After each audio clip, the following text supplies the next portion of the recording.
Tantum verde lajša bolečino in oteklino pri vnetju v ustni votlini in žrelu. Pred uporabo natančno preberite navodilo. O tveganju in neželenih učinkih se posvetujte z zdravnikom ali s farmacevtom. Onitek zdravilni lak za zdravljenje zmernih do blagih glivičnih okužb nohtov. Brez piljenja, brez odstranjevanja laka. Onitek. Resne težave imajo lahko tudi enostavno rešitev. Pred uporabo natančno preberite navodilo. O tveganju in neželenih učinkih se posvetujte z zdravnikom ali farmacevtom.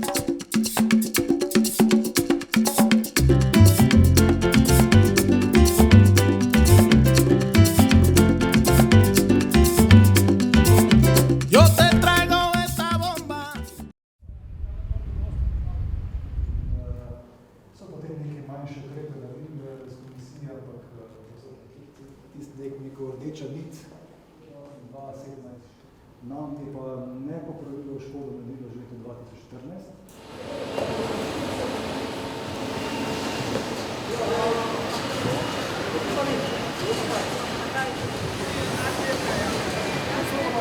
Zdaj vsa voda, katero boste vedeli, služi zgolj za transport.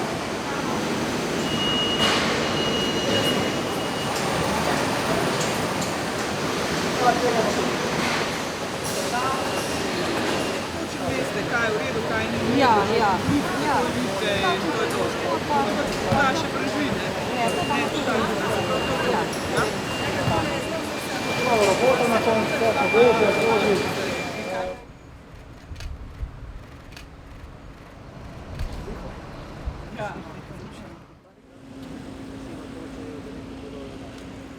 To je pa to tal.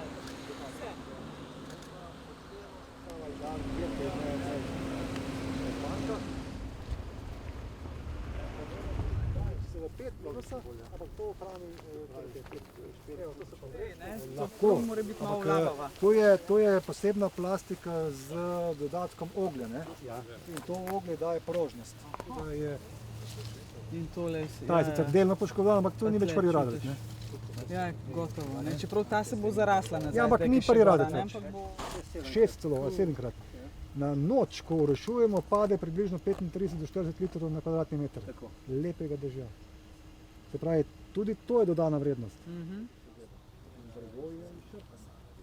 Kot da bi človek 8 let zapored ne bi.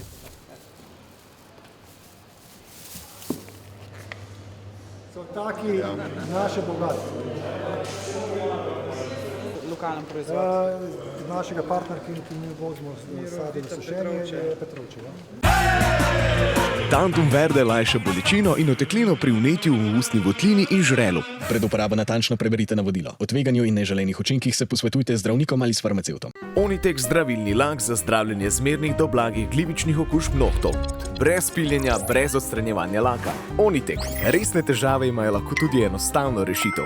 Pred uporabo natančno preberite navodilo. O tveganju in neželenih učinkih se posvetujte z zdravnikom ali farmacevtom.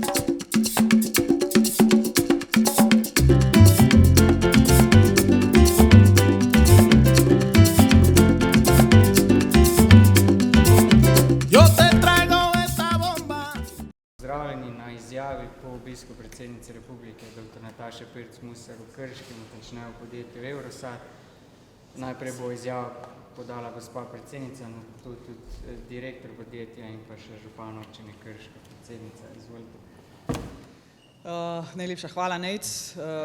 Odkar sem postala predsednica, se velikokrat odpravim po terenu, po Sloveniji, predvsem rada zaidem v gospodarstvo. Zadnje čase pa seveda zelo pozorno spremljam, kaj se dogaja na področju, rekla, prehranske suverenosti. Namreč zadala sem si en cilj, da bo treba v Sloveniji več delati tudi zaradi podnebnih sprememb.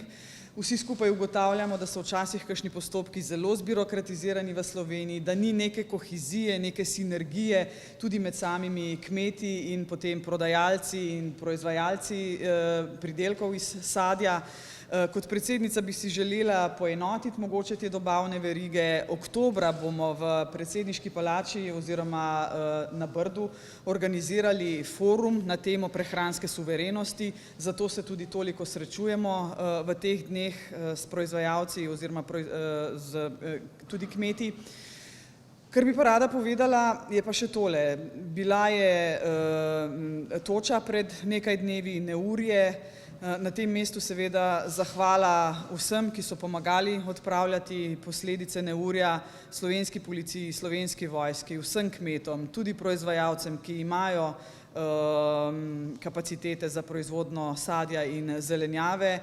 In vendarle, kaj se pokaže v takšnih situacijah? Tudi v tej situaciji se je pokazalo, da proizvodna podjetja, kmetijska podjetja, ki imajo obrambo pred točo, so utrpela seveda bistveno manjšo škodo.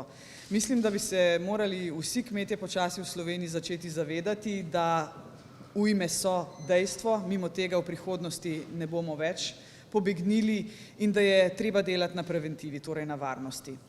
430 hektarov poškodovanih v občini Krško, nekje 30%, nekje tudi 100%. Skratka, to je naša nova kruta realnost, v prihodnosti, kot sem rekla, ne bo nič drugače. Želim si, da bi vlada prisluhnila terenu, da vsi skupaj za prihodnost Slovenije naredimo nekaj več na področju, rekla, prehranske suverenosti. Temu bo namenjen tudi forum in zaključki foruma, tako da se res že veselim. Tudi direktor Kozole je obljubil prisotnost na tem forumu z mnogimi drugimi strokovnjaki in kot rečeno, oktobra bomo vedeli že več in dali seveda tudi potrebne zaključke in predloge vladi, kako odpraviti težave, ki nastajajo na terenu.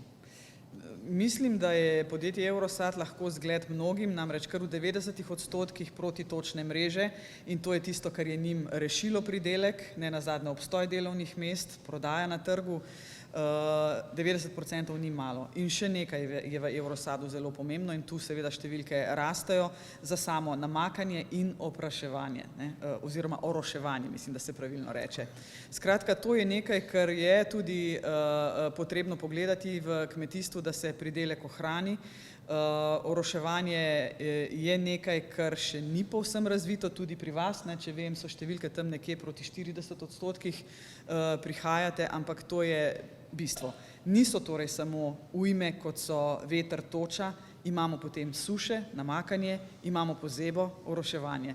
Na vse te vremenske neprilike je potrebno misliti in vsak, ki da nekaj na proizvodno, ki želi obstati na trgu, ki želi ohraniti delovna mesta, bo v vseh treh sistemih seveda v prihodnosti, pa ne v prihodnosti, že danes moral razmišljati. Skupaj s svojimi svetovalci se posvečamo birokraciji v negativnem pomenu besede, torej gledamo, kje je problem. Na terenu velikokrat slišim, da je, če se dotaknemo samo namakanja, problem pridobivanja vseh soglasij in dovoljenj, da se namakalni sistem lahko vzpostavi. Imamo lepe vzore v soseščini, Južna Tirolska v Italiji, lahko svetel vzgled, kako se tam namakalni sistem uredi. Kmet pride na določeno kontaktno točko, odda zaprosilo, plača takso in se potem zadeva reši. Pri nas je pa žal še vedno tako, da se jih pošilja od ministrstva do ministrstva, od organa do organa in to so stvari, na katere se bomo fokusirali tudi na našem forumu in podali predloge vladi. Z vlado moram reči, izjemno dobro sodelujem, ravno včeraj sem se sestala z ministrom Kumrom, smo že malce govorili o tem, tudi z ministrico za kmetijstvo in ministrom Bržanom. Vsi, tudi minister Han, so obljubili, da bodo na forum prišli, namreč ravno to je tisto, kar je pomembno, da ne sliši samo en minister, ampak da slišijo vsi, ki so pristojni za določen segment, da bodo razumeli, kaj pravzaprav je težava na terenu in potem skupaj te probleme odpravili. In to je moja naloga, jaz se temu posvečam, jaz imam več časa, zato nisem vpeta v dnevno izvršilno vejo oblasti in to nalogo, verjemite mi, jemljem izjemno, izjemno resno. Prosim. Najprej najlepša hvala predsednici za obisk in pa še posebej za temo prehranske suverenosti, da je takoj začetku mandata tako resno naslovila in svojimi svetovalci in sodelavci tudi aktivno pristopila. Danes smo ji poskušali prikazati, kako se da. Samo z aktivnim pristopom je možno biti uspešen pri teh klimatskih spremembah, ki so, kot je bilo rečeno, vsako leto hujše. Da smo do tega prišli, je bila dolga pot. In jaz, kot je bilo že tudi danes rečeno, smo veliko že naredili in smo zelo blizu temu, da smo ta cilj dosegli. Vendar kot Slovenec bi si želel, da mlade generacije, katere tudi danes imela priložnost spoznati mlade prevzemnike, na njih sloni slovenska prehranska suverenost, da bi te imeli več volje, več motiva, da bi se te postopki dejansko zmanjšali in tako kot je bilo rečeno, poenostavili in da tisti, ki ima voljo, lahko to naredi. Kar nekaj točk je, ki smo jih z resorno ministrico v času njenega mandata, se pravi z gospod Ireno Šinko, rešili. Tako energetske težave, ki so bile z elektriko za hladilnice, pa lanskoletno suša, ki je bila kruta, ki je bila zimsko-spomladanska, ki je že pred tem, da bi poletna suša poškodovala, je že poskrbelo, da je sadje odpadlo, smo rešili začasno. Pred nami je pa strateško in to je bilo dobro rečeno, to ni stvar samo resornega ministrstva, to je stvar vlade.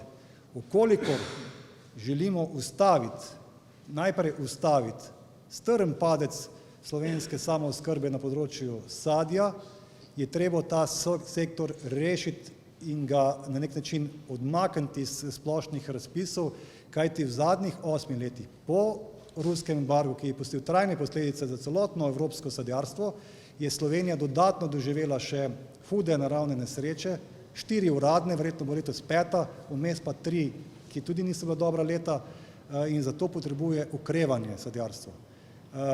Tu potrebujemo, če želimo, vse te zadeve, kot so namakalni sistemi, protitočne mreže, oroševalni sistemi, takoj iz 800 tisoč evrov zneska, ki je namenjen za kmetijsko gospodarstvo, dvigniti nazaj na 3 milijone, kot je bilo. Evropski denar je, žalostno je, koliko milijonov za namakanje ga ni bilo izkoriščeno v preteklih 20 letih, to je ena točka, ki je izjemno pomembna. Uredba, ki je pripravila Evropska komisija, predsednica zelo dobro povzela že. Najprej naj Francija, Nizozemska še posebej naredijo domačo nalogo in naj pridejo na naš nivo. Naj prepolovijo uporabo fitofarmacevtskih sredstev, to, kar imamo mi danes. Potem se bomo mi naprej pridružili. Mi smo danes vrh, kar se tiče zdrave pridelave. Voda je pa osnova. Brez vode ni resnega sadjarstva, ni resnega pridelave zelenjave. Na tej točki bomo res še nadalje, jaz že 15 let govorim, potrebujemo eno točko, eno pisarno, en zakon in ponastavitev, da tisti, ki želi, gre na urad, ima možnost, nimaš možnost, lahko greš investicijo. To predolgo traja, jemlje preveč denarja, preveč energije in enostavno mnogi na tej točki tudi obupajo. Delovna sila je naslednji problem. Kmetijska podjetja smo postavljena v isti koš kot vsa ostala podjetja, težko konkuriramo ostalim državam, ki imajo to drugače rešeno, imajo manj obremenitev teh plač, imajo sezonsko delo, ki je tudi še dodatno razbremenjeno. Nažalost imamo konkurenco ob celi mediteranski obali, kjer se delajo hude krivice, kjer se migrantje izkoriščajo za delo morda za 1 evro na dan in tem konkuriramo in tudi ne nazadnje pri nas imamo delo na črno. Mi si želimo poštenega plačila za naše delavce, hkrati pa tudi zagotoviti primerne cene in če to lahko strateško uredimo tudi, da razbremenimo tiste plače, ki so na terenu, v sadovnjaku, v rastlinjakih. Ne potrebujemo podpore za pakiranje, za ostale službe, izključno za delo na terenu. In kot zadnja točka, mi bomo tudi na Agri 29.8., ko bo sadjarski dan, imeli okroglo mizo na temo samooskrbe. Ena zelo pomembna zadeva je tudi kršitve. Kršitve porekla, dogaja se, da celo prihaja tuja roba, pa potem se prodaja kot slovenska, celo jemlje z globalne številke kot sledljivost in na nek način je to tudi težava za tiste, ki pridelujemo, s tem se ruši trg in pa zadnje, oskrba javnih zavodov, šol, vrtcev in pa domov za starejše občane, tu je premalo slovenskega sadja in zelenjave.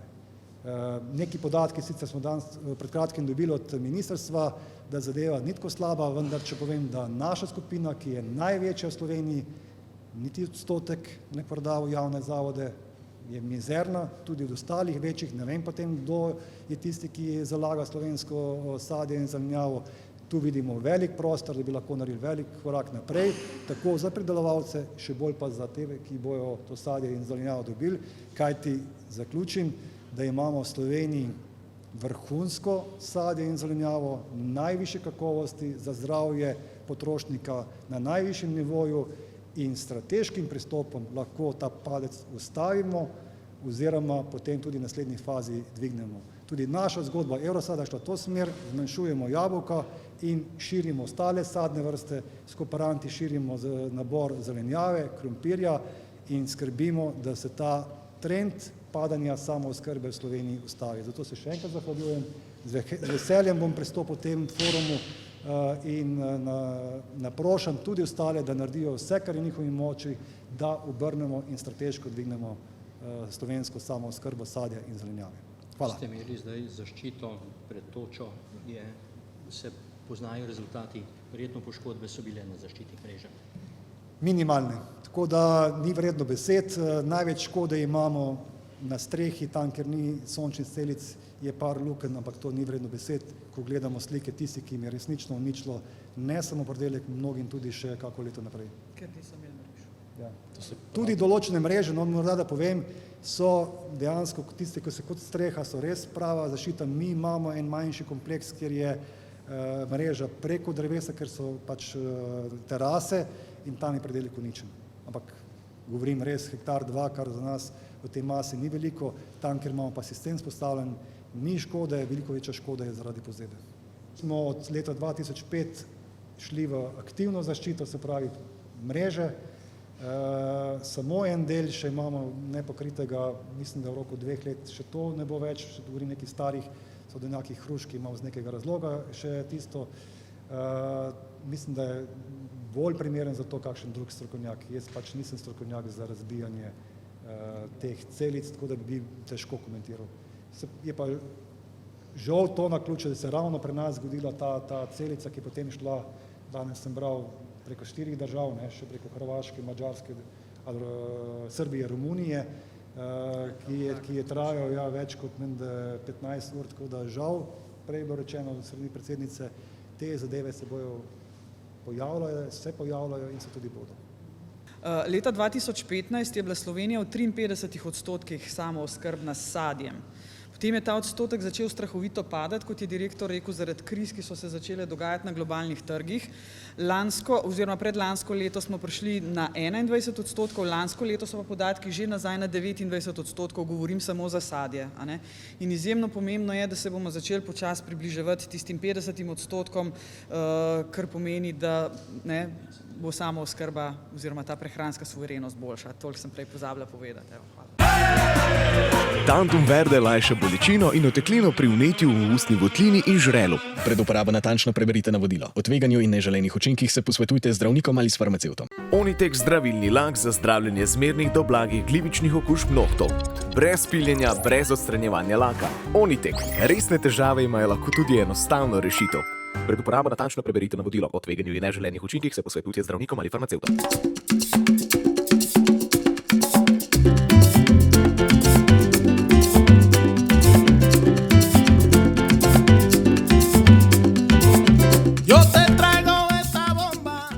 Jaz lahko samo to rečem, da mestna občina Krško trenutno se ubada s problematiko, ki je nastala po četrtkovem neurju s točo.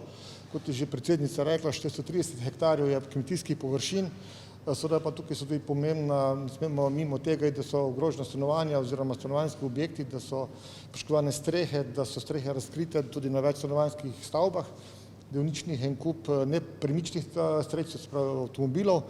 Skratka, ta del saniramo in se trudimo, vse razpoložljive javne gasilske službe so na terenu in to odpravljajo. Seveda pa danes je namen obiska drug. Zavedam se pomena namakanja naših kmetijskih zemljišč. Mestna občina Krško je zelo aktivna, kar se tega tiče. Smo tudi lahko primer dobre prakse z namakalnim sistemom Kalce Naklo. Trenutno delamo vse napore oziroma vso energijo posvečamo v tem, da bi to namakalni sistem uvedli tudi na Krškem polju.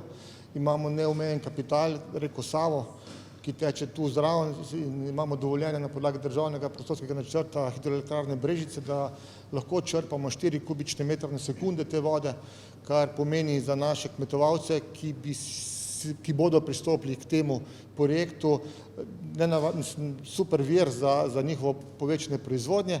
Seveda pa naletimo na težave pri samih kmetovalcih, predvsem starejše populacije, izogibajo se samemu podpisu teh pogodb in glavni temelj ali pa razlog tega je tudi to, kot je že predsednica omenila, dolgotrajni procesi same pridobitve in pa same realizacije. Tako da verjamem, da bomo na tem pogledu tudi lahko kaj naredili, tudi s pomočjo stališč in pa mnenja naše predsednice, da bomo te postopke skrajšali in da bo našim kmetovalcem, našim občankam in občanom ta pot krajša in ugodnejša in pa prijatnejša in da bomo ta vodni vir, ki ga imamo v neposredni bližini, lahko tudi izkoristili. Hvala lepa.